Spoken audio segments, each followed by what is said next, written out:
Assalamu alaikum everyone. My name is Namra, and as I've told you already in my introductory video message, I'm a qualifier of CE 2016 and CE 2020.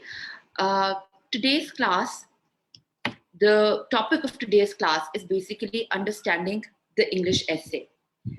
अब बात यह है कि CSS जब सब करने लगते हैं, जितने भी एस्पिरेंट्स होते हैं, उनको एक बहुत बड़ा जो चैलेंज है, या जब भी मैंने भी सुना है किसी से, वो ये होता है कि इंग्लिश का एसे किस तरह अटेम्प्ट करना है। इंग्लिश का एसे बहुत चैलेंजिंग है, and to be very honest, rightly so.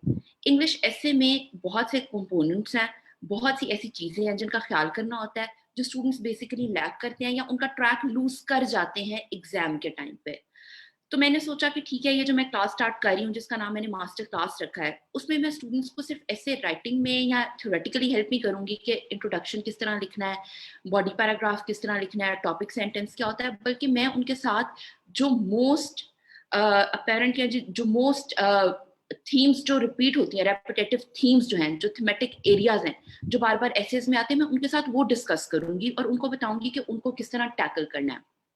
But for the first class, today's class, and for the second class, it's going to be more theoretical in nature, जिसके अंदर मैं थोड़ा सा टच अपॉन करूंगी कि हाँ ये चीजें हैं, इस तरह हमने लिखना है, but going forward हम ये नहीं करेंगे। going forward हम actual essay की तरफ जाएंगे और essay के topics की तरफ जाएंगे। तो आज की जो क्लास है, इंट्रोडक्टरी क्लास, जिसका नाम है अंडरस्टैंडिंग द इंग्लिश एसे, वो आप लोगों की अंडरस्टैंडिंग के लिए है कि इंग्लिश एसे है क्या।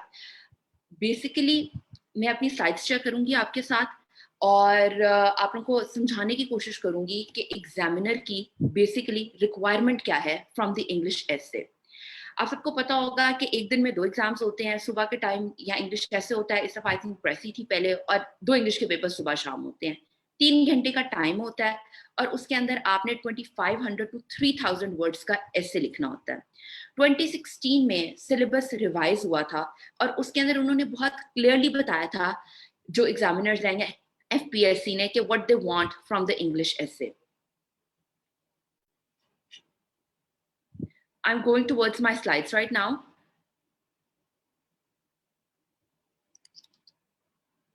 So I'm starting the lecture formally, और बीच में मैं आपको बताती भी जाऊंगी कि going forward हमने क्या करना है या हमारे इस कोर्स का एम क्या है। So today's class is basically for you to understand what the English essay is all about. So the syllabus of the English essay says that candidates are expected to reflect comprehensive and research-based knowledge on a selected topic. Understanding है purpose class का, English essay की understanding. तो जो examiner है या जो FPSC है, वो कहते हैं कि कैंडिडेट से क्या एक्सपेक्टेशन है उनकी, कि वो एक टॉपिक के ऊपर 9 to 10 टॉपिक्स हैं, एक टॉपिक के ऊपर रिफ्लेक्ट करें comprehensive and research based knowledge. अब कॉम्प्रिहेंसिव नॉलेज का क्या मतलब है? कॉम्प्रिहेंसिव नॉलेज का मतलब है कि वो जो 9 to 10 टॉपिक्स उन्होंने दिए हैं, आप उनमें से एक टॉपिक चूज करें और आप उसकी डिफरेंट साइड्स पे रिफ्लेक्ट करें। मतलब कि आपके पास इतना नॉलेज होना चाहिए कि आप उसके डिफरेंट एरियाज या डिफरेंट एस्पेक्ट्स को टच कर सकें, उन पे बात कर सकें। दूसरी चीज है रिसर्च बेस्ड नॉलेज।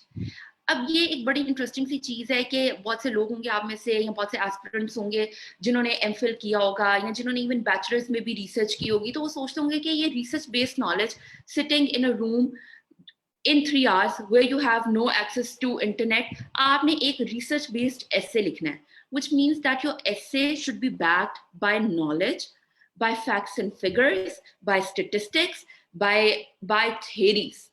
ठीक है?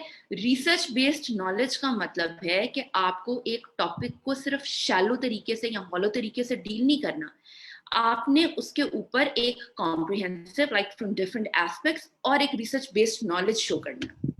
Let me give you an example. एक बहुत रिकरिंग थीम है ये सारे एसेस के अंदर। मैं बेसिकली, मेरी कोशिश होगी कि मैं 2016 to 2021 के एसेस पे ज्यादा फोकस करूं। सो उनमें भी अगर मैं देखूं तो ग्लोबलाइजेशन एक बहुत रिकरिंग थीम है। अब ग्लोबलाइजेशन का जब ऐसे आएगा, वो डिफरेंट फॉर्म में आ सकता है, जरूरी नहीं है कि उसकी जो टॉपिक है उसके ऊपर उन्होंने लिखा हो कि ये ग्लोबलाइजेशन है। ठीक है, वो डिफरेंट तरीके से भी एग्जामिनर पूछ सकता है। बट इस थीम को डील करने के लिए आपको पता होना चाहिए कि अच्छा, ये ग्लोबलाइजेशन के डिफरेंट राइटर्स हैं। फॉर इंस्टेंस, एक बुक है globalization and its discontents by Joseph Stiglitz, एक बुक है the world is flat by Thomas Friedman. आपको पता होना चाहिए कि अच्छा इनकी ये थेरीज हैं या मेजर थेरीज जो ग्लोबलाइजेशन में चल रही है। जैसे कि एक बहुत कॉन्सेप्ट है नॉर्थ साउथ डिवाइड का, सो यू शुड नो कि अच्छा global north south divide sorry global north south divide क्या है। या इसके अंदर एक कॉन्सेप्ट है कि जैसे जैसे ग्लोबलाइजेशन बढ़ रही है, एक कॉन्सेप्ट है कि अच्छा मल्टीलैटरलिज्म खत्म हो रही है। सो आपको इन चीजों की नॉलेज होनी चाहिए। सिंपल आपको इस तरह का नॉलेज नहीं चाहिए कि हाँ ग्लोबलाइजेशन हो गई, उससे लड़ाइयाँ बढ़ गई, इंटरनेट आ गया, इंटरनेट से जो है लोगों के पास बहुत ज्यादा इंफॉर्मेशन आ गई, इंफॉर्मेशन गुड भी है, इंफॉर्मेशन बैड भी है। No, this is not what the examiner is looking for. एक और आपको एग्जाम्पल देती हूँ। टैक्स पे बहुत क्वेश्चंस आते हैं। अगर आप पीछे देखें कि इकोनॉमी के ऊपर अक्सर फॉरेन एड या टैक्स पे क्वेश्चन आ जाएगा। वो कहेंगे अच्छा पाकिस्तान के टैक्स कल्चर में क्या मसला है, या पाकिस्तान के टैक्स कल्चर को किस तरह इंप्रूव करें। ठीक है, अब आप सब क्योंकि because all of you are aspiring to appear for CSS, तो I you definitely, I am sure आप सब एडिटोरियल्स पढ़ते होंगे। जब आप एडिटोरियल्स पढ़ते होंगे उनके अंदर 5-6 चीजें आती होंगी। हाँ पाकिस्तान के अंदर टैक्स कल्चर में ये मसले हैं, रेड टेपिज्म है, आपकी कलेक्शन सही नहीं हो रही है, so on and so fourth, जो भी आर्टिकल्स में आते हैं। बट आपने 2500 से 3000 वर्ड का रिसर्च बेस्ड नॉलेज ऐसे लिखना है। आप अपनी कोई भी कमेंट या आप अपनी कोई भी स्टेटमेंट फैक्ट्स या स्टेटिस्टिक्स को बैक किए बगैर नहीं दे सकते। फॉर एग्जाम्पल आप कहेंगे कि Pakistan has one of the lowest tax collection, उसको आप कहेंगे it is evident by the fact that Pakistan has one of the lowest tax to GDP ratios. फिर आपको पता होनी चाहिए टैक्स टू GDP रेशियो कितनी है। फिर आप जाएंगे प्रॉब्लम्स की तरफ कि पाकिस्तान में प्रॉब्लम्स क्या हैं। बहुत से एस्पिरेंट्स ये लिखेंगे कि हाँ पाकिस्तान में कलेक्शन सही नहीं होती, हमारा सिस्टम ठीक नहीं है। But then you also have to go deeper into the problem of the subject. For instance कि अगर आप टैक्सेशन पे बात कर रहे हैं, you should know what direct and indirect taxation is. Pakistan का रेवेन्यू डायरेक्ट टैक्सेशन से कितना आ रहा है, इनडायरेक्ट टैक्सेशन से कितना आ रहा है। मैं आपको, अभी तो हम बिल्कुल एक डिस्कशन अंडरस्टैंड करने की कोशिश कर रहे हैं ना कि what the essay is about, research based knowledge का क्या मतलब है। तो मैं इसको बहुत डिटेल में नहीं जा रही, बट जस्ट आपको बताने के लिए ये बता रही हूँ कि जैसे फॉर इंस्टेंस के टैक्सेशन के ऊपर बहुत सी हम कह सकते हैं कि पाकिस्तान का major revenue collection indirect taxation से होती है। इनडायरेक्ट टैक्सेशन से अगर होती है तो उसके क्या इफेक्ट्स हैं, it's basically regressive in nature. So you have to know what progressive taxation is and what regressive taxation is. ठीक है, तो इस तरह का रिसर्च बेस्ड नॉलेज, और बाकी कंट्रीज जिन्होंने इंप्रूव किया है उनका क्या सिस्टम है टैक्सेशन का। So you need to have this kind of knowledge. Direct taxation है तो डायरेक्ट टैक्सेशन में विद होल्डिंग टैक्स है। विद होल्डिंग टैक्स का क्या मतलब है, ठीक है। तो इस तरह की चीजों का आपको नॉलेज होना चाहिए।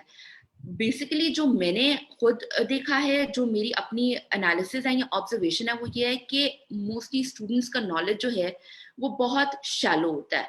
बहुत मतलब वो ऊपर ऊपर से चीजें लिख देते हैं, चीजों की उनको डेप्थ नहीं पता होती। सो इस क्लास का एम ये है कि हम 8 जो थीम्स लेंगे, आई विल एक्सप्लेन कि अच्छा इनके ये थेरीज हैं, इनको हमने इस तरह डेप्थ में देखना है, and then you people will decide कि हमने, ये हमारा राइटिंग स्टाइल है, हमने इस तरह उस पे ऐसे लिखना है। मेरा काम ये होगा कि आपको बताना कि इसको इस एस्पेक्ट से आपने देखना है, और ये इसका स्टाइल है, इस तरह आपने स्टाइल को अटेम्प्ट करना है।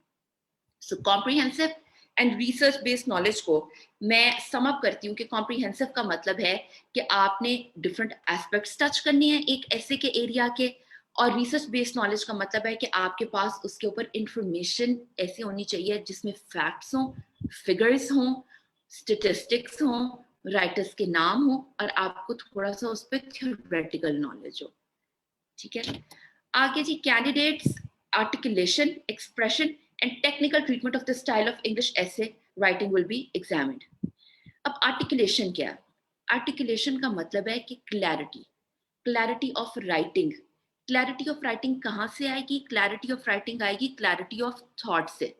आप देखिए ये जो वर्ड उन्होंने यूज किया ना आर्टिकुलेशन का, ये आप कह रहे हैं कि उसने FPSC ने या एग्जामिनर ने भी बड़ा सोच के यूज किया है आर्टिकुलेशन।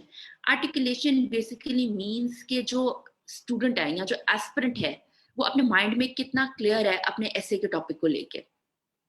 जितना उसके माइंड में क्लैरिटी होगी वो क्या अटेम्प्ट करना चाह रहा है, वो क्या आर्ग्यूमेंट देना चाह रहा है, वो क्या स्टांस लेता जा रहा है, उतनी ही क्लैरिटी उसके पेपर पे आएगी। सो ये क्लैरिटी किस तरह आएगी? ये क्लैरिटी आएगी ऑर्गेनाइजेशन ऑफ थॉट से। ऑर्गेनाइजेशन ऑफ थॉट कैसे बनेगी? ऑर्गेनाइजेशन ऑफ थॉट बनेगी जब आपके पास किसी भी चीज का नॉलेज होगा, आपको पता होगा कि आपने उसको कैसे टैकल करना है और आपने प्रैक्टिस की होगी। So again coming to our further classes, what we will try to develop articulation in your essays. Articulation is clarity of your thought which will be depicted in your writing. Second चीज है expression. ना अब मुझे ये बड़ी मजे की चीज लगती है कि जब हम बात कर रहे होते हैं, अक्सर कर रहे होते हैं कि इंग्लिश एक्सप्रेशन अच्छा होना चाहिए आपके, बट द क्वेश्चन इज कि कोई ये नहीं बताता कि एक्सप्रेशन क्या है, एक्सप्रेशन का मतलब क्या है। एक्सप्रेशन का मतलब है आपकी जो आर्ग्यूमेंट है वो कितनी मीनिंगफुल है, उसके पीछे कितनी थॉट है, वो कितनी रैशनल है, वो कितनी लॉजिकल है, वो कितनी ऑर्डर में है, कितनी सेट हो रही है आपकी पूरी आर्ग्यूमेंट के साथ। Basically expression is presentation of your idea, presentation of your idea which is logical, rational, thoughtful and which appeals to the reader. मतलब रीडर को वो कितनी समझ आ रही है, that is basically what your expression is. So अगर आप देखें कि आर्टिकुलेशन और एक्सप्रेशन जो है ये दो चीजें ये लिंक्ड हैं आपस में। क्लैरिटी और एक्सप्रेशन, जितनी आपकी बेहतर क्लैरिटी होगी थॉट की, उतने ही बेहतर एक्सप्रेशन से आप काम कर सकेंगे। सो ये बिल्कुल मैंने सिलेबस ऑफ इंग्लिश ऐसे जो है ये मैंने एफपीएससी के सिलेबस से उठाया है। मैं आपको बता रही हूँ कि इसके अंदर उनकी रिक्वायरमेंट्स बहुत क्लियर हैं। You are expected to reflect comprehensive and research based knowledge on a selected topic, 9-10 topics जितने भी हैं उनमें से एक टॉपिक जिसको आप डिफरेंट एस्पेक्ट से डील कर सके, जिसके बारे में आपके पास नॉलेज हो, research based knowledge हो, that not shallow knowledge but deeper knowledge, knowledge based on theory, knowledge based on facts and figures, accurate information, statistics. इसके बाद क्या है? Articulation of the style. Articulation is clarity, expression is how you're going to present your ideas. देखिए expression को बहुत दफा हम लोग कंफ्यूज कर देते हैं vocabulary से। एक्सप्रेशन का मतलब ये नहीं है कि आपकी बहुत फैंसी vocabulary हो, आप jargon यूज करें। I don't know if you guys are going to believe me or not. मैंने 2 दफा CSS का एग्जाम दिया and there is nothing to brag about it. You know, like God has been very kind. But मेरी vocabulary एक बिल्कुल ही normal vocabulary है. I do not use fancy words. Maybe I might know them. But जब आप वो 3 घंटे में कर रहे होते हैं ना, आपको थोड़ा डर भी लग रहा होता है कि मैं कहीं wrong use ना कर दूं उस vocabulary का, या ये जो मुझे word पता है, जो ये difficult word मुझे आता है, कहीं मैं इसको wrongly use ना करूं। एक्सप्रेशन का मतलब है कि आपने कितने अच्छे तरीके से अपने आइडिया को प्रेजेंट करना है। इसका हरगिज ये मतलब नहीं है कि आपने बहुत डिफिकल्ट वोकैबुलरी यूज करनी है। इसमें मैं ये भी नहीं कह रही कि आपकी वोकैबुलरी अच्छी नहीं होनी चाहिए। You should have good vocabulary, you should, but like it shouldn't be जैसा शशि थरूर की जो वोकैबुलरी है, you don't need to have that. या वो जो 20 जीआरई के वर्ड्स आ जाते हैं या 20 वर्ड्स की वोकैबुलरी होती है प्रेसिंग एंड कॉम्पोजिशन में, you don't need to know those words. एक नॉर्मल अच्छी इंग्लिश का आपका स्टाइल होना चाहिए जैसे आप पढ़ते हैं एडिटोरियल्स में। सो एक्सप्रेशन में ये सोचने की बिल्कुल जरूरत नहीं है कि मुझे बहुत डिफिकल्ट इंग्लिश यूज करने की जरूरत है, बट इसमें ये जरूर सोचने की जरूरत है कि मैं जो भी पॉइंट दे रहा हूँ या दे रही हूँ वो अगले रीडर को समझ आ रहा है कि नहीं आ रहा, अगला रीडर उस पर कन्विंस हो रहा है कि नहीं हो रहा, वो अपील कर रहा है रीडर को कि नहीं कर रहा, व्हिच मींस कि आपकी जो भी आपका आर्ग्यूमेंट है वो क्लियर है कि नहीं। Coming to the last point, technical treatment of the style of English essay. Technical treatment का क्या मतलब है? बेसिकली इसका मतलब है कि एसे की टाइप्स होती हैं। एसे की मेन 4 टाइप्स हैं। There is a narrative essay, there is a descriptive essay, there is an expository essay and then there is an argumentative essay.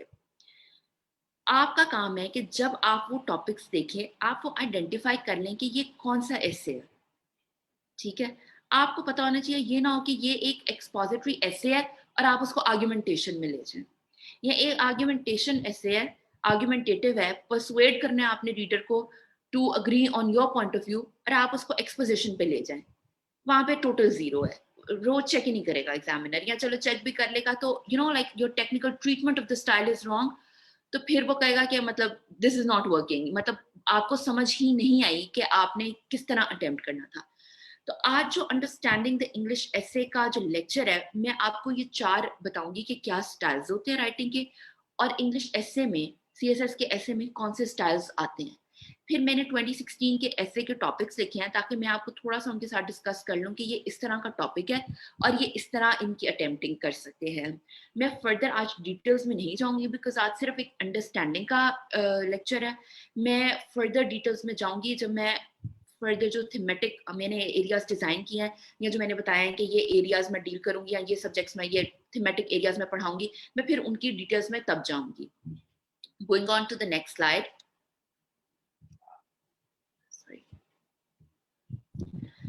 Different forms of discourse या different forms of technical treatment of essay.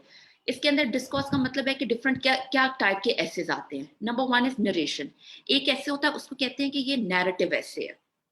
Narrative ऐसे वो है जिसके अंदर आपने एक तरीका लेना है कि आपको आपको बताया जाए कि अच्छा आपने इस तरह इसको डील करना है, या आपके बारे में स्टोरी है। It's a story telling, real life experience. इस ऐसे को डील करने के लिए आपने उस स्टोरी की डिटेल्स देनी होती हैं, और ये ऐसे फर्स्ट पर्सन में लिखा जाता है। आप लोगों की आसानी के लिए मैंने एक एग्जांपल दिया है कि अगर किसी ने बताना है कि उसकी कॉलेज एजुकेशन किस तरह स्टार्ट हुई, तो ये एक पैरा है, आप लोग पढ़ लें। मैं I will read it to you. The first class I went in to be the first class I went to in college was philosophy, and it changed my life forever. Our first assignment was to write a short response paper to the Albert Camus essay The Myth of Sisyphus. I was extremely nervous about the assignment as well as college. However, through all the confusion in philosophy class, many of my questions about my life were answered. ये एक narrative ऐसी है जिसके अंदर कहा जाए कि आप बताएं, अपने बारे में बताएं, आपका क्या एक्सपीरियंस है, आपकी कॉलेज लाइफ का क्या एक्सपीरियंस है। So it's basically story telling, real life experience, आप पे क्या गुजरी है। उसके अंदर यह है कि आपने उसको बेहतर बनाने के लिए यह है कि आप उस स्टोरी की डिटेल्स देते हैं, और डिटेल्स को आप खूबसूरत कैसे बनाते हैं कि आप उन डिटेल्स में फर्दर डेल्व करते हैं, डीपर डिटेल्स में जाते हैं, देन आप खूबसूरत लैंग्वेज का यूज करते हैं उसके लिए। बट सेइंग दैट, सीएसएस के ऐसे में फर्स्ट पर्सन ऐसे नहीं आता। सो नरेशन इस तरह से फर्स्ट पर्सन नरेशन जो कहें कि आप बताएं कि ये ऐसे में लिखें, ये नहीं आती। But this is one type of essay, and I think because we are attempting CSS exam we should know. वैसे कभी भी नहीं आता, मतलब 2016 ऑनवर्ड्स में देख लूं, कभी नैरेटिव ऐसे नहीं आया। बट जब आप ये बुक्स पढ़ते हैं exploring the world of English वगैरह, उसके अंदर इस तरह के होते हैं, माय पेन और इस तरह के essay. So I just wanted you all to know कि narration is one form of essay या नैरेटिव ऐसे, और उसका मतलब ये होता है कि आपने खुद नरेट करना है अपना life experience, real life experiences, and you have to give details about them, but they will not come in your CSS essay. Second is a descriptive essay, जिसको कहते हैं डिस्क्रिप्शन। ये एक बहुत ही, आप कह लें कि जिन लोगों की बहुत अच्छी कमांड होती है इंग्लिश के ऊपर, they can do a command on English and vocabulary, they can do a very well essay, a descriptive essay. It paints a pictures with words. आपने जब डिस्क्रिप्शन देनी है किसी चीज की, आप बेसिकली उसको ऑन द सरफेस डिस्क्रिप्शन नहीं दे रहे, you are trying to go into a deeper meaning. आप एक उसके डीपर मीनिंग में जा रहे हैं किसी भी चीज के। आप कलरफुल वर्ड्स यूज करते हैं, डिटेल्स यूज करते हैं, और बेसिकली आपका मकसद क्या होता है कि आप रीडर के इमोशंस को टच करें। ये जो मैं आपके साथ एक्सर्प्ट शेयर कर रही हूँ, ये मैंने नहीं लिखे, just to clarify, I have taken them from the internet, but they are just for your understanding.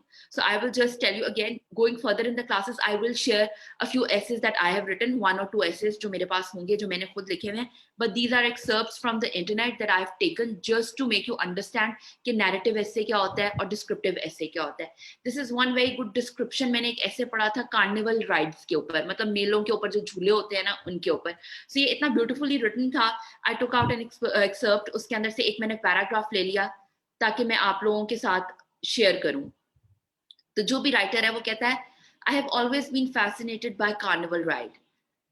It amazes me that average ordinary people eagerly trade in the serenity of the ground for the chance to be tossed through the air like vegetables in a food processor.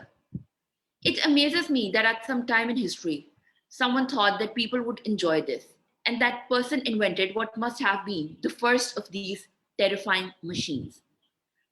For me, it is precisely the thrill and excitement of having survived the ride that keeps me coming back for more. So ये एक बंदा है, वो अपना experience लिख रहा है carnival rides के ऊपर, वो उस एक्सपीरियंस को डिस्क्राइब कर रहा है. Again it's a first person ऐसे कि आप कार्निवल राइड्स के ऊपर लिखें. इसको आप डिस्क्रिप्टिव ऐसे को डिफरेंट तरीकों से भी लिख सकते हैं, जरूरी नहीं है कि आप इसको फर्स्ट पर्सन में लिखें. समटाइम्स आपको डिस्क्रिप्टिव ऐसे आ सकता है, बट इस तरह का ऐसे नहीं आएगा कि आप कार्निवल राइड्स पे लिख दें. लेकिन इस तरह के एसेस आए हैं कि आप कॉलेज एजुकेशन पे लिख लें. तो इस तरह के एसेस में आपको डिस्क्रिप्शन की, इंफॉर्मेशन की, आर्ग्यूमेंट्स की जरूरत है. बट ऐसा डिस्क्रिप्टिव ऐसे जो आपको फर्स्ट पर्सन में लिखा हो, ये भी सीएसएस में नहीं आता. बट ये रीजन शेयर करने की, डिस्क्रिप्टिव ऐसे आपके साथ ये वाला या ये वाला पैराग्राफ शेयर करने की रीजन ये है कि आप देखें कि एक सिंपल सी कार्निवल राइड को राइटर ने कितने अच्छे तरीके से बयान किया और उसकी कितनी अच्छी, आप कह लें कि उसका कंपैरिजन किया है एक वेजिटेबल से जो फूड प्रोसेसर में होती है. So this is basically the creativity that is required when you are writing an essay, कि आपने अपने टॉपिक को कितने डिफरेंट डिमेंशन से, किस तरह डिफरेंट एस्पेक्ट से डील करना है. Going further on to the third type of essay which comes in the CSS exam, and this is very important, so please make a note of it. Exposition or an expository essay. Mainly जितने भी CSS essays हैं, आप 2016 onwards 2021 देख लें, they are mainly expository essays or they are mainly essays that are based on exposition. In essays में आपको क्या required होता है? ये basically essays हैं जो आपसे information मांग रहे हैं. They are essays based on information. अगर आप देखें, जो हमने पहली स्लाइड मैंने आपके साथ शेयर की थी, जिसमें मैंने कहा था कि एग्जामिनर की क्या रिक्वायरमेंट है. एग्जामिनर की रिक्वायरमेंट है कि आपका एसे में कॉम्प्रिहेंसिव और रिसर्च बेस्ड नॉलेज हो. ठीक है, दो चीजें मैंने आपको कही हैं, comprehensive and research based knowledge. Expository essay exactly वही एसे है. एक्सपोजिटरी एसे कहता है कि आपका एसे जो है वो कॉम्प्रिहेंसिव होना चाहिए, रिसर्च बेस्ड होना चाहिए, इसमें इंफॉर्मेशन होनी चाहिए. ये इस तरह का एसे है जिसके अंदर आपने एक टॉपिक का एक बैलेंस्ड एनालिसिस करना है. मतलब कि आपने साइड्स नहीं लेनी, एक किस्म की डिस्कशन है. जब आप करते हैं ना, कि जब आप देखेंगे कि बाकी भी ये सीएसएस के अंदर आप अगर आप कह लें कि पाकिस्तान अफेयर्स का क्वेश्चन है या करंट अफेयर्स का टॉपिक है जिसमें लिखा है डिस्कस, उस डिस्कस का क्या मतलब है? डिस्कस का मतलब ये नहीं है कि आपने एक साइड ले लेनी है. डिस्कस का मतलब ये है कि आपने एक टॉपिक के ऊपर इंफॉर्मेशन देनी है, आपने उसके पॉजिटिव्स बताने हैं, आपने उसके नेगेटिव्स बताने हैं, आपने उसके प्रॉब्लम्स बताने हैं, आपने उसके सॉल्यूशंस बताने हैं. व्हाट इट मींस इज कि आपने एक बैलेंस्ड एनालिसिस देना है टॉपिक का. So you in an expository essay, information. Number 2 is balanced analysis of topic. Balanced analysis का मतलब है 4 plus points, 4 negative points, 4 problems, 4 solutions, conclusion. ठीक है, ये आर्गुमेंटेटिव ऐसे नहीं है जिसमें आपने एक साइड ले लेनी है. ठीक है, ये इस तरह का इस तरह का ऐसे है जो आपके टॉपिक को डिफाइन करेगा. अभी क्योंकि मैं बातें एक थ्योरी के नेचर में कर रही हूँ, एक हाइपोथेटिकल बातें कर रही हूँ, आपको बता रही हूँ, तो शायद इतनी बेहतर तरीके से समझ ना आ रही हो. मैंने ऐसे के टॉपिक्स लिखे हैं, हम इन चीजों को आगे फर्दर डिस्कस करेंगे विद ऐसे टॉपिक्स ताकि आपको इन चीजों की बेहतर अंडरस्टैंडिंग हो.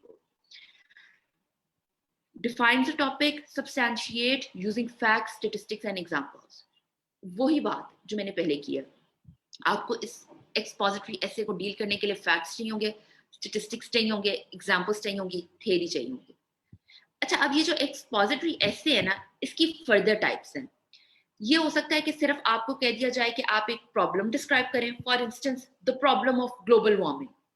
ठीक है, इस तरह का ऐसे आ जाए. उसके अंदर क्या करना है, आपने आपने प्रॉब्लम ऑफ ग्लोबल वार्मिंग को डिस्क्राइब करना है कि अच्छा जी ये प्रॉब्लम है ग्लोबल वार्मिंग की. आपने उसके फर्दर ऑब्वियसली आप जब कंक्लूजन वगैरह में जाएंगे आप उसके सॉल्यूशंस वगैरह भी डिस्कस करने. बट ये एक टोटल डिस्क्रिप्शन हो गई एक प्रॉब्लम की. ये एक प्रोसेस का भी ऐसे हो सकता है कि एक चीज को हम कैसे इंप्रूव कर लें. How to improve tax culture in Pakistan, ये एक प्रोसेस ऐसे है. ठीक है, कि कैसे इंप्रूवमेंट करनी है. सो एक्सपोजिशन के अंदर फर्दर सब टाइप्स हो सकती हैं जिनमें या तो वो सिर्फ एक ऐसे बता दे जिसमें आपने एक इशू को डिस्क्राइब करना. ठीक है, जैसे कि मैंने आपको कहा कि वो कह दें कि ये प्रॉब्लम है, बस प्रॉब्लम, या सिर्फ कह दें ग्लोबल वार्मिंग, आपने उसको अपनी मर्जी से डील करना है. दूसरा ऐसे हो सकता है एक प्रोसेस ऐसे, एक चीज का प्रोसेस, एक चीज को कैसे इम्प्रूव कर सकते हैं, एक चीज का मैकेनिज्म, वो आपको ऐसे के क्वेश्चन के अंदर पूछ सकता है, ठीक है। एक ऐसे हो सकता है कंपैरिजन ऐसे, फॉर इंस्टेंस अगर आप देखें शायद पुराने पेपर्स के अंदर आया हुआ है एड और टैक्स, फॉरेन एड और टैक्सेशन, मतलब किससे आपकी इकोनॉमिक स्टेबिलिटी आ सकती है, फॉरेन एड से या टैक्सेशन से, ठीक है। ये या कोई, ये तो थोड़ा सा चलो आर्ग्यूमेंटेटिव भी हो गया, बट आपको दो राइट और लेफ्ट चीजों का, डेमोक्रेसी और क्या कहते हैं नॉट डेमोक्रेसी, या डेमोक्रेसी और मिलिट्री रूल, इस तरह करके भी एक कंपैरिजन क्वेश्चन भी आ सकता है कि आप दो चीजों को कंपेयर करें। कॉज एंड इफेक्ट भी आ सकता है इसके अंदर, एक्सपोजिशन के अंदर, कि ये कॉज है, इसका क्या इफेक्ट हो सकता है। फॉर इंस्टेंस अभी मैं आगे शेयर करूंगी the effect of making of new provinces and its implication, ठीक है। इस तरह का भी सवाल आ सकता है, एक प्रॉब्लम दे सकते हैं और कह सकते हैं इसका सोल्यूशन क्या है, ठीक है। मतलब कि कोई ऐसे आ सकता है जैसे कि अभी हम 2016 के पेपर्स डिस्कस करेंगे, उसके अंदर एक प्रॉब्लम होगी और कहेंगे कि इसका सोल्यूशन, ठीक है, water crisis and its solution, इस तरह का भी। तो ये एक एक्सपोजिटरी ऐसे होगा। जब हम पास्ट पेपर्स डिस्कस करेंगे हमें इन चीजों का बेहतर आइडिया हो जाएगा कि यहाँ पे सिर्फ डिस्क्रिप्शन मांग रहे हैं, यहाँ पे एक प्रोसेस है, यहाँ पे कंपैरिजन है, कॉज एंड इफेक्ट है, या प्रॉब्लम एंड सोल्यूशन है। आपको ऐसे का पेपर जब आप वो 10 टॉपिक्स पढ़ें, आपको एक चीज माइंड में आनी चाहिए सबसे पहले कि ये एक्सपोजिशन है या ये आर्ग्यूमेंटेशन है।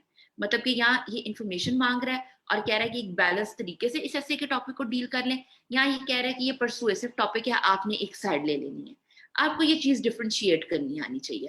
सेकंड स्टेप ये है कि अगर इट्स एन एक्सपोजिटरी ऐसे, आपको पता होना चाहिए कि ये डिस्क्रिप्टिव है, प्रोसेस है, कंपैरिजन है, कॉज एंड इफेक्ट है, प्रॉब्लम एंड सॉल्यूशन है। जो भी हो, ये टेक्निकल ट्रीटमेंट ऑफ स्टाइल है। बेसिकली आपको टेक्निकली पता होना चाहिए कि ठीक है ये चीज मैंने करनी है, ये आपके लिए बेहतर है, क्योंकि ये रिफ्लेक्ट होगी आपकी आउटलाइन में, आपके आर्ग्यूमेंट्स में, आपके बॉडी पैराग्राफ्स में, और आपका इसकी वजह से, because of this you will be able to give a balanced analysis of a topic, which is one of the requirements of the English essay. Going further, अब ये एक्सपोजिशन का, ये जो मैं आपको बार बार बता रही हूँ कि ये एक्सपोजिटरी एसेज ही एसेज हैं जो आते हैं सीएसएस एग्जाम्स में, या परसुएसिव, दैट इज आर्गुमेंटेटिव। इनका मेन फंक्शन क्या है? इनका मेन फंक्शन है to clarify and expose things, ideas, person, places through description, process, comparison, contrast और problem solution।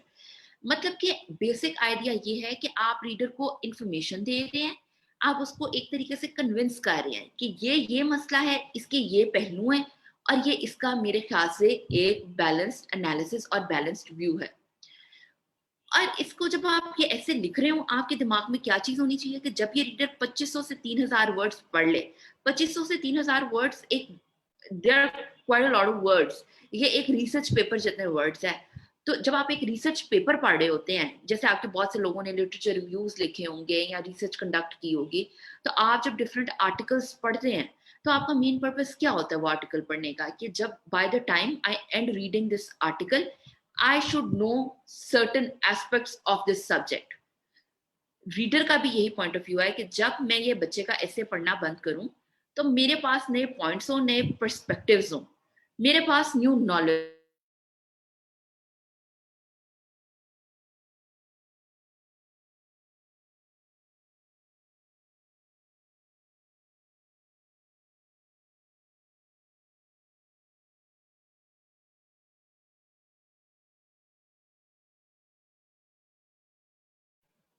Sorry, I video got muted, sorry.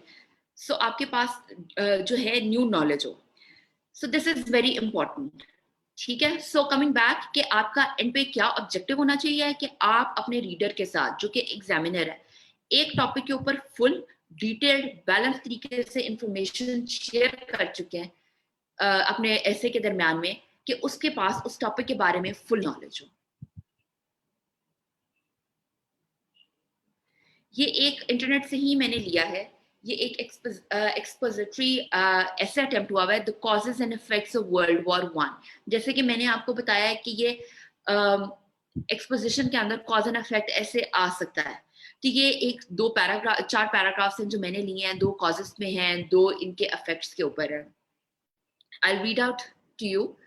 It's almost impossible to imagine a war that involved 32 countries, 40 million fatalities, and $186 billion. But World War I, also known as the Great War on the War to End All Wars, ended up being one of the costliest global conflicts in terms of both funds and human lives. While it's difficult to understand the magnitude of World War I, it's even harder to comprehend how the actions of Princip, a Bosnian assassin, could trigger such an international chain event. मतलब कि उसने बता दिया है कि ये cause था, ये assassin था, उसके this it basically triggered World War I. मैं आप लोगों के साथ जब आप लोग फॉर्मली क्लासेस ज्वाइन कर लेंगे then I will start sharing my slides with you. मैं आगे के 2 पैराग्राफ्स नहीं पढ़ी, सो आप लोग I will give you 2 minutes to just read them, और इन वाला पैराग्राफ भी आप पढ़ लें. वो एक इफेक्ट का है कि the upheaval that followed, the social and economic upheaval that followed World War I gave rise to many radical right-wing parties in Germany. The harsh provisions of the Treaty of Versailles led many in the general population to believe that Germany had been stabbed in the back by the November criminals. So ये मैंने एक paragraph ही उठाया है just to show you कि ऐसे cause बयान करना है, ऐसे effect बयान करना है. Just giving you 2 minutes to read.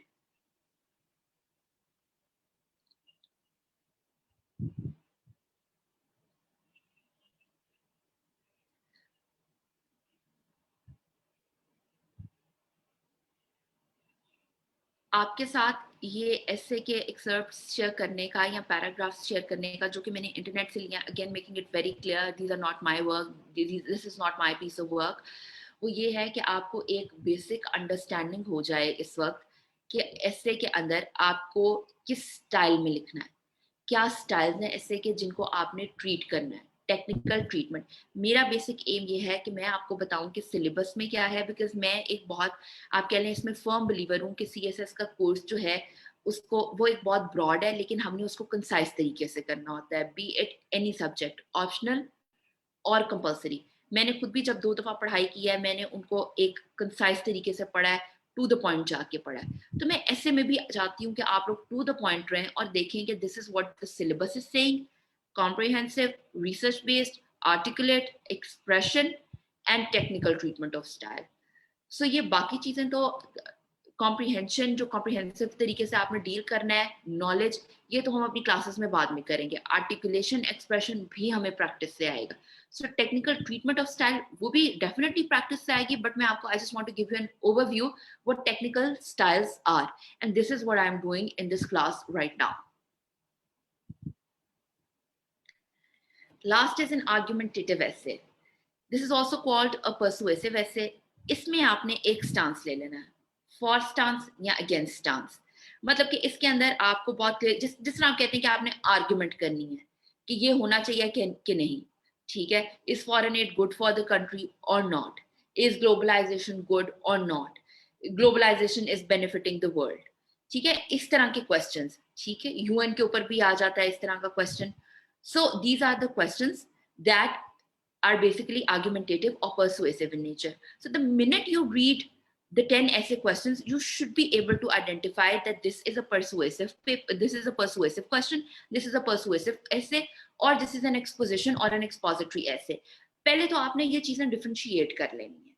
जब आप डिफरेंशिएट कर लेंगे इन दोनों में, आपके लिए आसानी है कि मैंने आगे इसको लेके किस तरह चलना है. आर्ग्यूमेंटेटिव essay क्या होता है, इसके अंदर आपने स्टांस लेना है, फोर्स फॉर स्टांस या अगेंस्ट स्टांस. आइडिया क्या है इस तरह के ऐसे अटेंड करने का कि आपने रीडर्स को कन्विंस करना है. कन्विंस किस चीज पे, अपने स्टांस के ऊपर. अगर आपने किसी चीज के ऊपर स्टांस ले लिया ना कि फॉर एग्जांपल अगर आप इंटरनेट पढ़े ना, तो एक बहुत हॉट टॉपिक है जो इसके अंदर भी डिस्कस होता है, वो है यूथनेसिया का, जो मर्सी किलिंग है, जिसको कहते हैं कि बहुत जो बीमार लोग होते हैं उनको मर्सी किलिंग कर देनी चाहिए. इसके ऊपर बहुत डिबेट है, कुछ लोग इसके फॉर हैं, कुछ लोग इसके अगेंस्ट हैं. सो अगर कोई इसके फॉर है तो उसको आर्ग्यूमेंट्स देनी है कि हाँ ये रीजन है, मैं इसके फॉर हूँ, और इस तरह की देनी है कि अगला बंदा कन्विंस हो जाए और कहे कि yes this is a good essay. आपने अपने केस को बिल्ड करना है. देखिए रीडर को, बिकॉज अगेन मेरी बात थोड़ी रेपिटेटिव हो रही है, बट आई एम रेपिटेटिव, और जब मैं आप लोगों को क्लास पढ़ाऊंगी मैं बार बार repetition, I have learned throughout my life that repetition is very important for students. Teacher को ये चीज रिपीट करनी चाहिए कि हाँ, ताकि स्टूडेंट्स के माइंड में इंस्टिल हो जाए। 2500 to 3000 वर्ड्स है। अगर आपने रीडर को कन्विंस करना है रिसर्च के ऊपर, तो आपको facts, logic, expert opinion, sound reasoning, ये 4 चीजें यूज करनी पड़ेंगी। This comes again to the fact कि आपका नॉलेज जो है वो रिसर्च बेस्ड होना चाहिए। So even in an argumentative essay आपको, आपके पास information, knowledge, stats, logic, opinions, writers के नाम, सब चीजें होनी चाहिए। आर्ग्यूमेंट्स की आपको दोनों साइड एक्सप्लेन करनी है, फॉर भी एक्सप्लेन करनी है और अगेंस्ट भी एक्सप्लेन करनी है। This is very important. हाँ, जो आप अपनी साइड एक्सप्लेन कर रहे हैं आपने उसकी ज्यादा एग्जांपल्स देनी है, बट आपने अगेंस्ट वाली साइड के भी देने हैं कि हाउ एवर ये भी एक पॉइंट ऑफ व्यू है, बट मेरा पॉइंट ऑफ व्यू ये है, ठीक है। और आपने क्लियरली बताना है कि आपकी जो सर्टन जो आप पोजिशन ले रहे हैं, व्हाई इज इट करेक्ट। अब यहाँ पे क्वेश्चन है कि एक्सपोजिशन में और आर्गुमेंटेटिव ऐसे में क्या फर्क है, क्योंकि मैंने खुद आपको बताया कि आपको इसके अंदर भी इंफॉर्मेशन की जरूरत है, आपको नॉलेज की जरूरत है, आपको रिसर्च की जरूरत है, स्टैट्स की जरूरत है, फैक्ट्स की जरूरत है। तो इन दोनों में डिफरेंस क्या है? बेसिकली जो एक्सपोजिटरी ऐसे है, जो हमने पहले डिस्कस किया है, it is basically an explanation, investigation, illustration of a topic. Basically उसको बताने का पर्पस यह है कि हम एक चीज को क्लैरिफाई कर रहे हैं, और उसकी टोन हमेशा न्यूट्रल होती है। मतलब कि एक बैलेंस्ड अप्रोच होती है और एक न्यूट्रल टोन होती है जिसके अंदर आप बात कर रहे होते हैं। लेकिन आर्गुमेंटेटिव ऐसे में ऐसे नहीं है। आर्गुमेंटेटिव ऐसे में आपकी टोन जो है वो न्यूट्रल नहीं होगी, आपने एक साइड ली होगी और आप अपने रीडर को कन्विंस कर रहे होंगे उस साइड के ऊपर, ठीक है। सो अगेन, जो जैसा मैंने आपको पहले बताया कि एक्सपोजिशन में you are basically discussing both sides of the argument, but in an argumentative essay you are just dealing with one positive और negative aspect of the topic. Is it about time to consider plastic surgery to be socially acceptable? Just giving you 2 minutes to go through this. This is how you build your argument for an argumentative essay. Not one of the best, but like ये मुझे लगा कि अभी के लिए introductory class के लिए ये सही है। मैं आपको 2 मिनट दे रही हूँ, आप लोग जरा इसको रीड कर लें।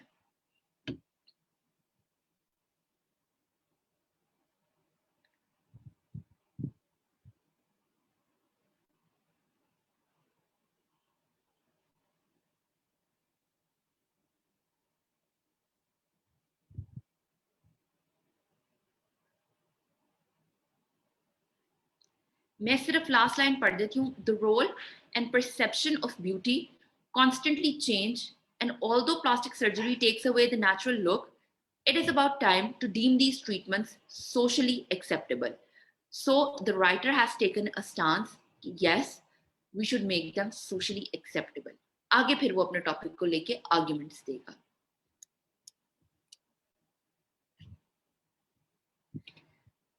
हाँ, टास्क के लास्ट 20 मिनट्स रह गए हैं और मेरी 2-3 अभी स्लाइड्स हैं, बट मैं आप लोगों के साथ थोड़ा सा इंग्लिश ऐसे टॉपिक्स डिस्कस करना चाह रही थी ताकि आपको थोड़ी सी अंडरस्टैंडिंग हो कि what the topics are all about, आपने उनको कैसे लेके चलना है। जो 8 थीम्स मैंने बताई हैं अपने, जो आप लोगों ने एडवर्टाइजमेंट देखी होगी या जो वीडियो मैसेज में भी डिस्कस हुई होंगी, हम उनको बहुत डीपली उन पे डेल्व अपॉन करेंगे in our separate lectures. But I thought 2016 is a good start because this was the time जब start हुआ था, नया सिलेबस आया था और सब चीजें जरा चेंज हो गई थी CSS में। तो उस हिसाब से मैंने 2016 के टॉपिक्स लिख लिए हैं, जो 9 टॉपिक्स थे, और मुझे था कि मैं थोड़ी सी इसको डिस्कशन पॉइंट ऑफ व्यू से बता दूं आपको कि ये देखिए ये टॉपिक्स हैं, इनको इस तरह लेके चलना है। All of these topics are either expository or argumentative. Let's start from the 9th one. Does foreign aid help to achieve economic stability? The reason for starting from this one is it's a question mark, end पे है, आपसे question पूछ रहा है yes or no. The question is yes or no, which means it's an argumentative essay. आपने इसको किस तरह डील करना है। अब जब आप इस तरह का ऐसे कर रहे हैं, 2500 से 3000 वर्ड्स लिखने हैं, आपको पता होना चाहिए कि मैंने एक स्टांस लेना है कि हाँ ये हेल्प करती है या ये नहीं हेल्प करती। और अगर आप कह रहे हैं कि हाँ ये हेल्प करती है, फिर आपने इसको बैक करना है ये कौन सी कंट्रीज में हेल्प कर चुकी है या ये कौन से तरीकों से हेल्प करती है, ठीक है। अब जब आप ये अटेम्प्ट कर रहे हैं ऐसे, आपने सबसे पहले फोकस करना है कि what is foreign aid and then what is economic stability. मतलब कि आपने ऐसे के टॉपिक को भी दो पार्ट्स में ब्रेक कर लेना है। एक पार्ट है फॉरेन एड, एक पार्ट है इकोनॉमिक स्टेबिलिटी। आपके इंट्रोडक्शन में आपने इन दोनों का बताना है कि ये क्या होते हैं, और फिर आपने स्टांस लेना है यस और नो। यस लेंगे फिर आगे आपकी आर्ग्यूमेंट्स जाएंगी वाई यस, नो लेंगे फिर आपकी आर्ग्यूमेंट्स जाएंगी वाई नो। 8 पे चलते हैं। The creation of new provinces in Pakistan, implications for an integrated country. जैसे कि मैंने आपको बताया कि ये एक्सपोजिशन है, दो पार्ट्स में डिवाइड किया हुआ है। क्रिएशन, अब देखें इसमें जो एग्जामिनर है वो आपसे ये भी पूछ सकता था कि क्रिएशन होनी चाहिए प्रोविंसेस की कि नहीं। अगर वो आपसे ये पूछता तो ये एक आर्गुमेंटेटिव ऐसे बन जाता, लेकिन उसने ये नहीं पूछा। उसने कहा है कि creation of new provinces in Pakistan, which means कि आप इसको डिस्कस करें कि प्रोविंसेस का क्या मतलब है। एक फेडरेशन है, फेडरेटिंग यूनिट्स हैं, प्रोविंसेस क्यों बनते हैं, प्रोविंसेस कितने हैं पाकिस्तान में, कैसे बने, प्रोविंशियल ऑटोनॉमी क्या होती है, और अब न्यू प्रोविंसेस की डिबेट क्यों हो रही है, सही हो रही है, गलत हो रही है, और अगर हो रही है ये डिबेट कि नए प्रोविंसेस बने तो इसके इम्प्लीकेशंस क्या हैं ऑन एन इंटीग्रेटेड कंट्री। सो दो चीजें हैं इसके अंदर, प्रोविंसेस के बारे में बात करना उसके डिफरेंट एस्पेक्ट से, and then the second part is उसकी इम्प्लीकेशंस डिस्कस करना फॉर एन इंटीग्रेटेड कंट्री। मतलब कि ये एक पॉलिटिकल क्वेश्चन है, डोमेस्टिक पॉलिटिक्स के ऊपर क्वेश्चन है पाकिस्तान की, कि क्रिएशन ऑफ न्यू प्रोविंसेस और इसके क्या इम्प्लीकेशंस होंगे for Pakistan as a whole. Seventh वाला जो टॉपिक है gender equality is a myth, ये मैं नहीं डिस्कस करूंगी बिकॉज ये इतना रेपिटेटिव टॉपिक है, ये मैं आप लोगों से करवाऊंगी जो भी मतलब फॉर्मली जब हम क्लासेस कर लेंगे join. So this is one topic that comes a lot, it's on gender. Gender एक बहुत रिकरिंग थीम है जो बार बार आती है। So I am going to leave this for now, और ये मैं कोशिश करूंगी कि मैं आप लोगों से इन क्लास करवा लूँ, या आपको एक मतलब एक असाइनमेंट के तौर पे दूं, या हम क्लास में इन क्लासेस पे डिस्कशन करें। Promotion of tax culture in Pakistan, perspectives, prospects and challenges. Again आप लोग नोट करें कि इसके ऊपर भी वो कह सकता था कि tax culture of Pakistan is flawed, question mark. नहीं, ये नहीं कहा। Promotion of tax culture in Pakistan एक पार्ट है, पर्सपेक्टिव्स, प्रोस्पेक्ट्स एंड चैलेंजेस, तीन चीजें वो मांग रहा है। सबसे पहले तो आपको बताना है कि टैक्स कल्चर होता क्या है, व्हाट इज टैक्स कल्चर, इसका मतलब क्या है, और पाकिस्तान में स्पेसिफिक इसका क्या मतलब है। ठीक है, फिर आपने बताना है कि हाँ पाकिस्तान में मसला है टैक्स कल्चर में। फिर आपने उसके पर्सपेक्टिव्स देने हैं। पर्सपेक्टिव्स का मतलब है कि इसको डिफरेंट साइड से बताना है कि इसके मसले क्या हैं। ठीक है, और प्रमोशन कैसे हो सकती है टैक्स कल्चर की, उसके प्रोस्पेक्ट्स क्या है, मतलब क्या फ्यूचर के अंदर हम कर सकते हैं, और उन चीजों को करने के लिए, मतलब उन चीजों को अचीव करने के लिए, उन प्रोस्पेक्ट्स को अचीव करने के लिए हमें चैलेंजेस क्या फेस करने पड़ रहे हैं। So, जो बात मैंने पहले की थी मैं फिर से करूंगी कि ये एक इंफॉर्मेटिव ऐसे है, एक नॉलेज बेस्ड ऐसे है। आपको इसके अंदर पता होना चाहिए कि पाकिस्तान का सिस्टम क्या है, टैक्स का रेवेन्यू कितना जनरेट हो रहा है, कहाँ से जनरेट हो रहा है, उस रेवेन्यू की कहते हैं उस रेवेन्यू में मतलब वो डायरेक्ट इनडायरेक्ट कितनी है, प्रोग्रेसिव कितना है, रिग्रेसिव कितना है, जैसे कि मैंने आपको पहले बताया था हमारे स्टेटिस्टिक्स क्या है टैक्स के। और फिर हमने बताना है कि उसके अंदर हम फर्दर इसको कैसे इंप्रूव कर सकते हैं, और उस इंप्रूवमेंट में या अभी जो प्रॉब्लम है एग्जिस्टिंग उसके क्या चैलेंजेस हैं, और उसकी इंप्रूवमेंट में क्या चैलेंजेस हैं।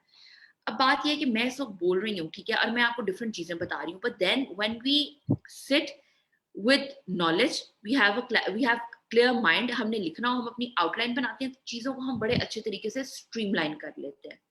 हम टॉपिक्स को बहुत अच्छे से सब हेडिंग्स में डिवाइड कर लेते हैं, और यही इस मास्टर क्लास का पर्पस है कि हम एक टॉपिक पकड़ के उसकी आउटलाइन ड्रॉ कर लें, अपनी माइंड के अंदर क्लैरिटी ले आए कि इस तरह हमने इस टॉपिक को अटेम्प्ट करना है।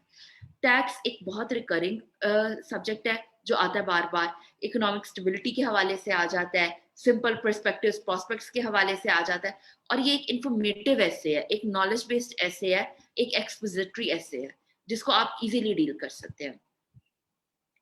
Crisis of good governance in Pakistan, need for reforms and institution building.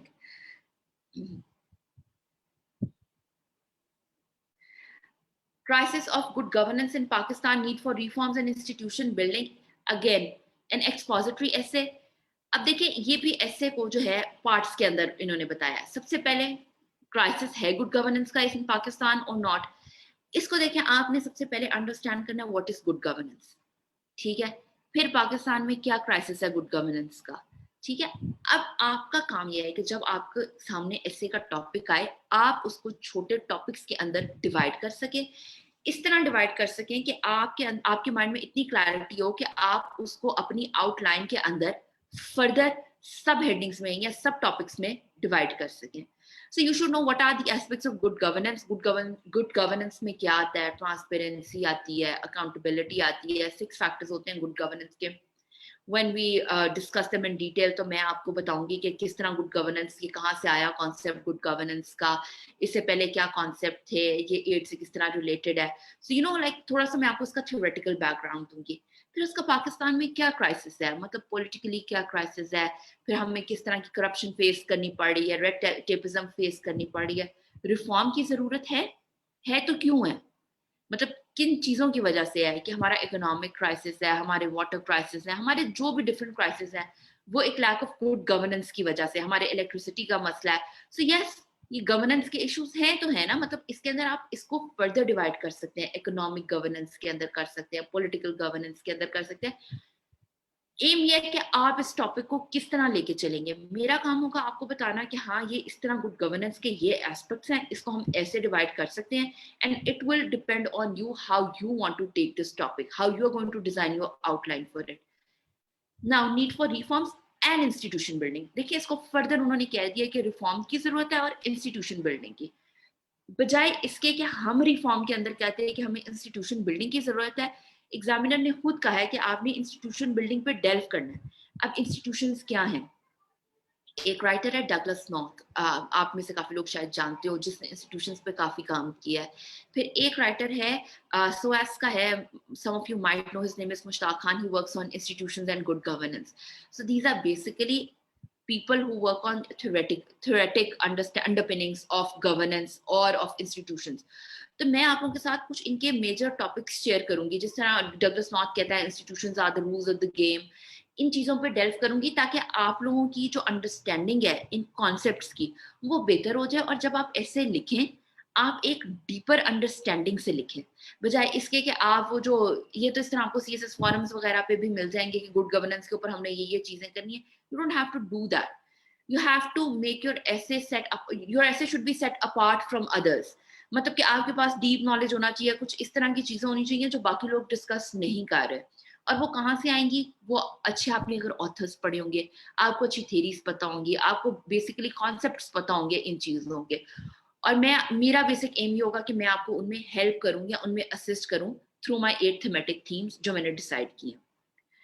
ठीक है, so good governance in Pakistan, need for reforms and institution building, again an information based ऐसे, इसके अंदर आपने देख लेना है कि आपने किन किन चीजों को अलहदा कर लेना है, कि मैंने गुड गवर्नेंस को डिफाइन करना है, फिर पाकिस्तान में क्या क्राइसिस है, फिर रिफॉर्म्स क्या चाहिए, with specific focus on institution building.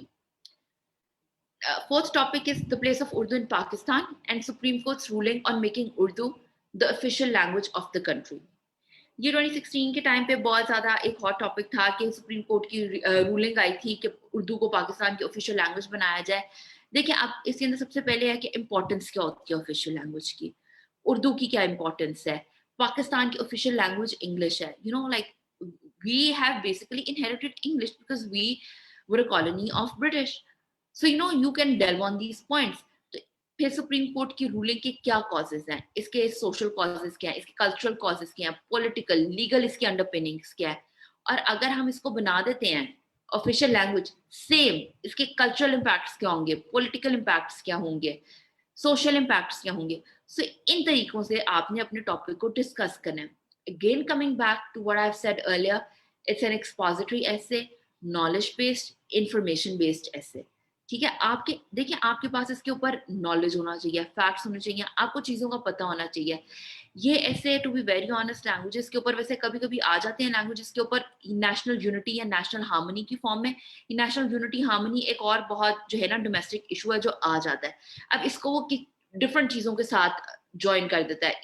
इसमें तो सिर्फ उन्होंने लैंग्वेज का पूछा ना, लेकिन कभी कभी वो लैंग्वेज क्राइसिस को भी कर देता है examiner join with national harmony और नेशनल यूनिटी। अगर हम ऐसे नंबर 3 देखें, वाटर क्राइसिस के साथ उन्होंने नेशनल यूनिटी को अटैच कर दिया।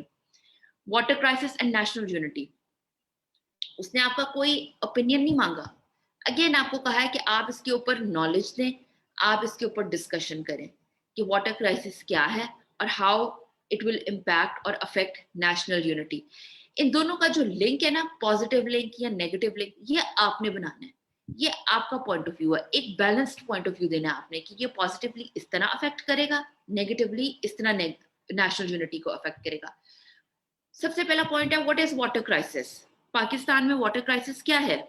आपके वाटर के रिजर्व्स डिप्लीट कर रहे हैं, आपके डैम्स नहीं है, देयर इज ग्लोबल वार्मिंग, आपकी एग्रीकल्चर जो टेक्निक्स यूज हो रही हैं वो वाटर वेस्टेज की तरफ जा रही हैं, आपके पास कंजर्वेशन के तरीके नहीं है। आपके पास इस मामले में, वाटर क्राइसिस के मामले में नॉलेज होना चाहिए, ठीक है? कि ओवरऑल ग्लोबल भी होना चाहिए कि ग्लोबल एक ही वाटर क्राइसिस का मसला चल रहा है, उसकी एक रीजन ग्लोबल वार्मिंग भी है। फिर आपने उसको नैरो डाउन करके पाकिस्तान पे आ जाना कि पाकिस्तान में तो क्राइसिस और सिवियर है। फिर आपने जैसे जैसे नेशनल यूनिटी की तरफ जाना है, आपने अपने प्रोविंसेस में भी मसला देखना है कि ये वाटर का मसला है। और अब जब आपने नेशनल यूनिटी की बात करनी है, फिर आपने डैम्स की बात करनी है, फिर आपने कंजर्वेशन की बात करनी है, और आपने बताना है कि किस तरह ये अफेक्ट करेगा नेशनल यूनिटी की तरफ। So again you need knowledge to back your arguments. Saying again, जब हम ये पर्टिकुलर टॉपिक्स करेंगे, पर्टिकुलर थीम्स करेंगे, हम फर्दर इनके अंदर डीपर डेल्व करेंगे, हम इनके ऊपर बात करेंगे। मैं आप लोगों को भी, मतलब it's going to be a participatory session, आप लोग भी इसके ऊपर लेके आएंगे इंफॉर्मेशन, मैं भी स्टार्ट्स लेके आऊंगी, मैं आपको इसको ब्रॉडर कैटेगरी में समझाऊंगी, हम लोग शेयर करेंगे अपना नॉलेज, ताकि सब लोग जो हैं, जो भी क्लास के अंदर स्टूडेंट्स हैं या जो भी एस्पिरेंट्स हैं, वो बेहतर तरीके से उस ऐसे को अटेम्प्ट कर सकें। We have to learn to be our own best friends because we fall too easily into the trap of being our own worst enemies. अच्छा, ये एक literary kind of an essay है। लिटरेरी एसेस मेरे ख्याल से हमेशा थोड़े से ट्रिकी होते हैं। ये उन लोगों को करने चाहिए जो फिलोसफिकल है, जिनको बहुत अच्छा जो है ना, थोड़ी सी शेरो शायरी आती है, थोड़ा सा फिलोसफी का बैकग्राउंड है, इडियोमैटिकली बहुत अच्छे हैं। सो इस ऐसे को भी डिफरेंट लोग डिफरेंट तरीके से अटेम्प्ट करेंगे।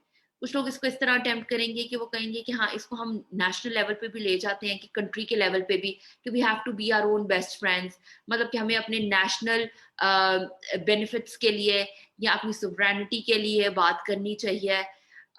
फिर कुछ लोग इसको सोशली ले जाएंगे और कुछ लोग इसको पर्सनल लेवल पे भी लेके जाएंगे इस ऐसे को, कि we have to work on our own personal improvement, या हमें अपने पर्सनल जो है एजुकेशन पे टू ब्रॉडन आवर होराइजन्स, अपने आप को बेहतर करने में, मतलब कि ऑनेस्टी और इस तरह के कैरेक्टरिस्टिक्स डेवलप करने चाहिए, so that we can be our own best friends and be better for the society as a whole as well. So इस तरह के एसेस को भी डील करने के लोगों के डिफरेंट एक पर्सपेक्टिव्स हैं। तो ये लिटरेरी एसेस हैं, दे डू कम, एक ऐसे तो जरूर आ जाता है सीएसएस के अंदर ये लिटरेरी फॉर्म का, लेकिन इसको अटेम्प्ट करने का हर एक का अपना पर्सपेक्टिव है और अपना पॉइंट ऑफ व्यू है, जिसको आप रॉन्ग और राइट नहीं कह सकते। Number 1, world as a global village learning to live together. ये से मैंने अटेम्प्ट किया था सीएसएस 2016 में, और मेरा स्कोर आई थिंक 50 था ऐसे के अंदर, which is quite a respectable score आइड से। World as a global village learning to live together, इसको भी ऐसे को 2 पार्ट्स में ब्रेक कर दिया एग्जामिनर ने। World as a global village का मतलब है कि examiner wants you to talk about globalization, and in the second part the examiner wants you to tell you that whether globalization is leading to unity in the world or not, harmony in the world or not, ठीक है? सो पहले तो आपने बात करनी है world as a global village का क्या मतलब है। आप सब लोग, बिकॉज मुझे पता है कि जितने भी एस्पिरेंट्स होते हैं उनको पता होता है कि टेक्नोलॉजिकली हम एडवांस हो गए हैं, हम अब बेहतर जो है टेक्नोलॉजी आ गई है, कम्युनिकेशन स्टैंडर्ड्स बेहतर हो गए हैं, वर्ल्ड ग्लोबल विलेज बन गया। बट इसको आपने फर्दर ब्रॉडर कैटेगरीज में देख लेना है। Globalization at an international level क्या है, पॉलिटिकल पॉइंट ऑफ व्यू से क्या है, इकोनॉमिक पॉइंट ऑफ व्यू से क्या है, सोशल पॉइंट ऑफ व्यू से क्या है। इस तरह करके आपने ग्लोबलाइजेशन के वेरियस एस्पेक्ट्स को टच करना है। और फिर आपने उन एस्पेक्ट से बताना है कि whether it is helping to live together or not. For instance एक बिल्कुल छोटी सी एग्जांपल दूंगी। ग्लोबलाइजेशन की वजह से आप कह लें कि सोशल मीडिया है, सोशल मीडिया की वजह से चीजें जो है, इंफॉर्मेशन जो है वो बहुत इजीली स्प्रेड हो जाती है। तो जहां ग्लोबलाइजेशन की वजह से एक आप कह लेना कि इम्प्रूवमेंट आई है टेक्नोलॉजी में, which has led to in a way in an arms race, आपके आर्म्स के अंदर भी एक किस्म की डेवलपमेंट हो गई है। एक प्रॉक्सी वॉर्स चल रही हैं, जिस तरह आप कह रहे हैं सीरिया में कॉन्फ्लिक्ट चल रहा है, या आप कह लें कि यमन में कॉन्फ्लिक्ट चल रहा है और दूसरी कंट्रीज इन्वॉल्व हैं और उनके वेपन्स इतने एडवांस हो गए हैं, ठीक है, because of this information technology, कि वो अपनी कंट्री में बगैर किसी फिजिकल फुटप्रिंट के वो एक वॉर लड़ रहे हैं। लेकिन एट द सेम टाइम आपके पास एक इंटरनेट जैसी चीज है जहां से आपको पता चलता है कि ये ह्यूमैनिटेरियन कॉन्फ्लिक्ट्स हैं, ये ह्यूमैनिटेरियन डिजास्टर हो रहा है और लोग इसके ऊपर वॉइस भी रेस कर रहे हैं। सो जहाँ पे ग्लोबलाइजेशन के लोग कहते हैं कि हाँ इसके नेगेटिव इफेक्ट्स हैं, वहां पे एक इंफॉर्मेशन शेयरिंग हो गई है, एक इंफॉर्मेशन इतनी इजीली अवेलेबल हो गई है कि लोग अवेयर हो गए हैं और लोग अपनी वॉइस रेज करना स्टार्ट करना शुरू हो गए हैं। सो ये एक ग्लोबलाइजेशन एक इस तरह का टॉपिक है जो मैंने देखा है कि मोस्टली आ जाता है। It's a very important topic.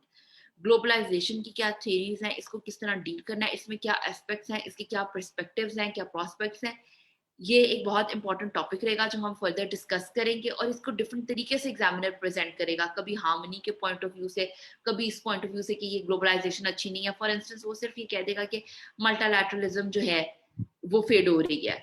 सो ये भी एक किस्म का आप कह लें, मल्टीलैटरलिज्म का भी मतलब यही है ना कि बहुत सी कंट्रीज बैठ के, यूनिलैटरलिज्म का ये बेसिकली ऑपोजिट है मल्टीलैटरलिज्म। मल्टीलैटरलिज्म का मतलब है, अगर हमने बहुत कंसाइजली डिफाइन करना हो तो हम कह दें कि UN is a multilateral institution.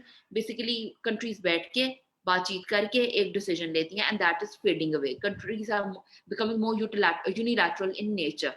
सो ये भी एक ग्लोबलाइजेशन की तरफ ही जा रहा है ना, कि ग्लोबलाइजेशन टुवर्ड्स एन एंड आ रही है, तो वो इस तरह का भी क्वेश्चन आपसे पूछ सकता है। सो इंशाल्लाह गोइंग फर्दर हमारी ग्लोबलाइजेशन की क्लास में हम इस इशू को टैकल करेंगे। बट कमिंग बैक, आप देखेंगे ये भी एक एक्सपोजिशन है। Writer wants you to discuss the topic, wants you to share knowledge, facts and information on the topic and your own personal opinion। मतलब आप किस तरह उस टॉपिक को टैकल करते हैं, आपका क्या पर्सपेक्टिव है, ये रिफ्लेक्ट होगा इस टॉपिक में। तो बेसिकली आपका अपना माइंडसेट क्या है, आप अपना किस तरह स्ट्रक्चर करते हैं उस ऐसे को। सो आपकी आर्टिकुलेशन क्या है, आपकी एक्सप्रेशन क्या है इसके अंदर। So technical treatment is going to be persuasion, is going to be exposition, that is sharing of information and knowledge, and then how you're going to write the essay. Coming towards the end of the class, मैंने ये examiner का feedback है which is available on the FPSC website. I thought because it was the class was on understanding the English essay, I'll tell you what the requirements of the essay are and what mistakes we are making. अभी जिस तरह हमने lecture किया, मैंने आपको कहा conceptual clarity, मतलब जो आप टॉपिक कर रहे हैं आपको पढ़ के पता होना चाहिए कि ठीक है ग्लोबल विलेज की बात कर रहे हैं, यहाँ पे बात हो रही है ग्लोबलाइजेशन की, ठीक है। आपको पता होना चाहिए कि ये डिस्कशन के पॉइंट ऑफ व्यू से बात हो रही है, और आपको पता होना चाहिए कि उसके बाद एग्जामिनर पूछ रहा है कि ये हार्मोनियस लिविंग के अंदर वर्ल्ड को इंटीग्रेट करने में हेल्प कर रही है कि नहीं। सो आपके अंदर कंसेप्चुअल क्लैरिटी होनी चाहिए कि आपका एसे किस बारे में है। सेकेंडली लैंग्वेज, आपकी लैंग्वेज जो है वो क्लियर होनी चाहिए। लैंग्वेज का मतलब आपका एक्सप्रेशन अच्छा होना चाहिए, जो भी आप पॉइंट ऑफ व्यू देना चाह रहे हैं, जो भी आप बात करना चाह रहे हैं वो बहुत क्लियर होनी चाहिए। सो आपका सेंटेंस स्ट्रक्चर इसके अंदर मैटर करेगा, कहीं पे छोटा सेंटेंस, कहीं पे बड़ा सेंटेंस। ये जैसे हम प्रैक्टिस करेंगे इंशाल्लाह आपकी इंप्रूवमेंट आएगी। कंटेंट क्या है, आपके एग्जामिनर की रिक्वायरमेंट है कि आपका कंटेंट बहुत साउंड होना चाहिए, मतलब कि आपका रिसर्च बेस्ड नॉलेज होना चाहिए। जिस टॉपिक पे आप बात कर रहे हैं आपके पास उसके बारे में बात करने के लिए 10 पॉइंट्स होने चाहिए, तभी आप वो टॉपिक चूज करें। ये नहीं कि आपके पास 2 पॉइंट्स हैं, आप सोचेंगे ठीक है यार मैं 10 पेजेस जो हैं इसी को ड्रैग करता रहूंगा। No, that won't work. Arguments strong होनी चाहिए, बैक्ड होनी चाहिए। अगला भी यही है, knowledge backed by facts. Cohesive paragraphs, cohesion का मतलब है कि ऑर्डर में होना चाहिए, मतलब कि जब आप आउटलाइन बना रहे हैं, डिसाइड कर रहे हैं कि मैंने ये टॉपिक डिस्कस करना है, तो अगर आपने डिस्कस करना है ना उसको एक international level, national level, at the level of society, at an individual level, इस तरह आपने अपने पैराग्राफ्स को डिफाइन कर लेना है। आपने ऐसे अपने पैराग्राफ्स की ऑर्गेनाइजेशन कर लेनी है। ये नहीं कि एक पैराग्राफ में आपने इंटरनेशनल एस्पेक्ट की बात कर ली है, 2 पैराग्राफ्स में आपने इंडिविजुअल बात कर ली, फिर आप डोमेस्टिक की तरफ आ गए। दैट मीन्स कि आपकी कोहेजन नहीं है। होलिस्टिक अप्रोच का मतलब है कि आपने कॉम्प्रीहेंसिव तरीके से टॉपिक को डील करना है, मतलब उसके डिफरेंट एस्पेक्ट्स को डील करना है। लॉजिकल ऑर्गेनाइजेशन, जैसे कि मैंने भी आपको बताया है, क्रिटिकल ऑब्जर्वेशन एंड एनालिसिस का मतलब है कि शैलो नॉलेज ना हो, आपकी अपनी ऑब्जर्वेशन हो, आपका अपना एक पॉइंट ऑफ व्यू हो इस टॉपिक के बारे में, जो कि आपने सेकंड पर्सन थर्ड पर्सन में लिखना है, आपने आई करके ऐसे में नहीं लिखना। और एक बैलेंस स्ट्रक्चर हो, मतलब कि आपके ऐसे के एक प्रॉपर इंट्रोडक्शन हो, प्रॉपर बॉडी पैराग्राफ्स हो जिनमें आर्ग्यूमेंट्स हो, और प्रॉपर कंक्लूजन हो। अब मिस्टेक्स क्या करते हैं स्टूडेंट्स, उनका नॉलेज बहुत शैलो होता है, जैसे कि मैंने बताया आपको पहले भी कि आपने कुछ 4-5 पॉइंट्स पढ़ लिए हैं कि हाँ जी टैक्स कल्चर में रेड टेपिज्म है, करप्शन है, और आप वही करते जाएं, वही आप डेल्व कर लें उनके ऊपर। नो, ये नहीं करना होगा, आपने फर्दर डिटेल में जाना है, आपके पास एक एक्सपर्ट नॉलेज होना चाहिए। Grammatical mistakes are completely no, ठीक है, देर आर कंप्लीट नो, और आपने अपनी ग्रामर इंप्रूव करनी है। वो प्रेजेंट कॉम्पोजिशन का पेपर आप जैसे जैसे करते जाएंगे आपकी ग्रामर बेहतर होती जाएगी। जैसे कि मैंने कहा था, इनअप्रोप्रिएट वोकैबुलरी, बहुत फैंसी वोकैबुलरी की जरूरत नहीं है। You should be able to make your own point of view very clear, but that does not mean that you need to have very fancy vocabulary, but that also doesn't mean कि आपकी बिल्कुल ही simple language हो और आपकी बिल्कुल ही कोई vocabulary ना हो, ठीक है।